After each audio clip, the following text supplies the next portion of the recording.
Ayan, welcome back again sa ating YouTube channel. Ito nga pala si Dos, nagbabalik. So Dos na lang itawag yun sa akin. So ngayon guys, tuturuan ko kayo kung paano ba i-install ang Codex Executor. So iba na naman to guys. So ang pinakauna nating gagawin, same pa din ang ginawa natin nung una nating video. Kailangan nyo lang pong i-uninstall yung dati nating Roblox na app.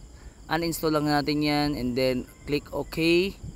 Pagkatapos nyo i-click OK, punta agad tayo sa home button. Click agad natin yung home button. Ayan. And then browser. Siyempre yung Chrome gagamitin natin dyan. And then ganito po yung ating i-search. So bali guys, ang i-search natin is Codex Executor. So gayahin nyo lang yung ginagawa ko. Codex Executor. Ayan. So enter natin and then click po natin yung syempre yung pinakaunang lumabas. Ayan yung pinakauna. Pagka-click natin yan, at syempre maglo-loading yan. Then baba tayo, meron kayo makikitang download. Ayan, click lang po natin yan. And then pag may lumabas sa ganyan, pwede po natin i-X yan. May makikita kang X dyan sa taas. X lang po lang natin yan. And then scroll down tayo. And meron kayo makikita download dyan. So click lang natin yung download na yan. Ayan, dyan lang po sa gitna. Ayan. Click lang po natin yung download na yan. And syempre maglo-loading yan. And then ayan, download anyway. Click lang natin yung download anyway. So nag-start na siya nag-download do. Pwede natin i-click yung details para at least makita natin kung gaano pa katagal tong magda-download na to. So matagal tong mag-download pag mahina yung internet natin, no. So kung malakas, mabilis lang din. So ngayon guys, ipa-fast forward ko na lang para at least mabilis tayong matapos. So ayan guys, mamaya-maya skip ko na lang para doon na tayo kung saan na-download na yung ating pinapa-download sa inyo, yung codex natin. So ayan, na-download na siya, no. So ang gagawin lang po natin is i-click lang po natin yung app na yan and then lalabas nung ganito. Tapos click natin tong install and then mag-i-installing na yan. So wait lang din tayo nyan. Antayin lang po natin matapos yung pag-install. Ayan, antay-antay lang tayo. So click lang natin tong open, no. Ayan. Pag open, direct na po tayo dito. Ayan, antay-antay lang tayo kasi naglo-loading talaga yan. So i-allow lang natin tong permission na to. Ayan, kasi nga galing to sa labas. And login natin yung ating account. So ayan guys, pag tapos ka na, mag-i-login mo lang. And then andito yung ating dummy account. So ayan, click lang natin itong black fruit, no. And then play natin yung green button na yan. And then maglalaro na yan. And syempre mag-aantay din tayo para umikot yan. Iikot kasi yan mamaya. Eto na. So ayan guys, nandito na tayo. And pwede tayo mag-click Pirates ba or Marine.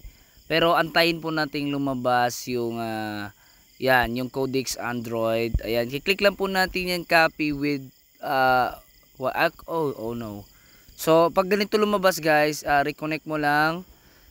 So wag ka na mag-leave, reconnect mo na lang agad. Kasi magre-reconnect yan. Ganito talaga pag gumagamit ka ng executor.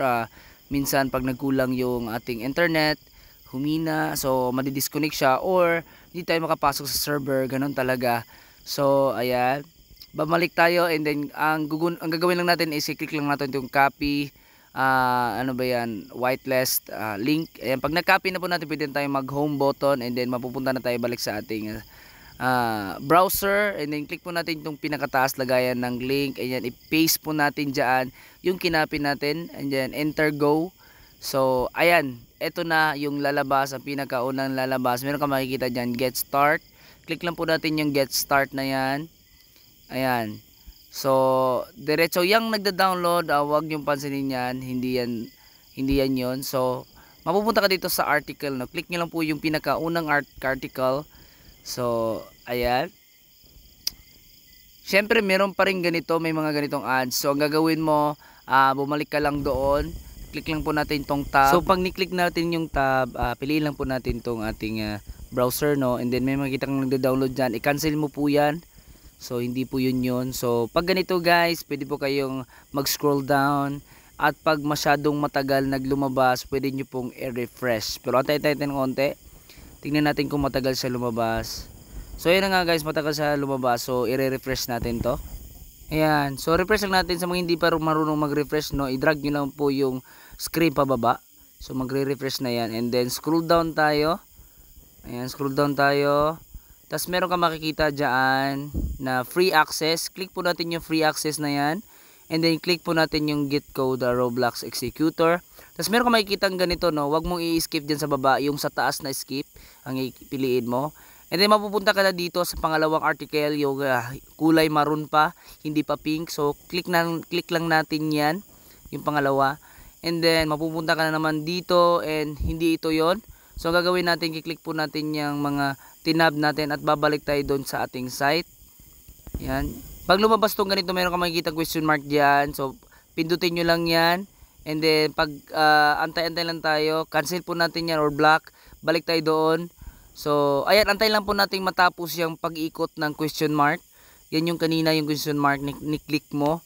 Antay lang po tayo na matapos yan. Medyo matagal yan guys. So wag kayong mainip pagdating diyan. Wag niyo pong i-refresh. So antayin na lang natin, no, para at least makita niyo kung gaano siya katagal. Ayan, kasi nag-open kasi yan na ibang link. Yan. So tapos na, pag nag-green na, pwede na po nating i-click yung unlock content. So pag na-click na po natin, nandito na po tayo sa pangatlong nag-maroon.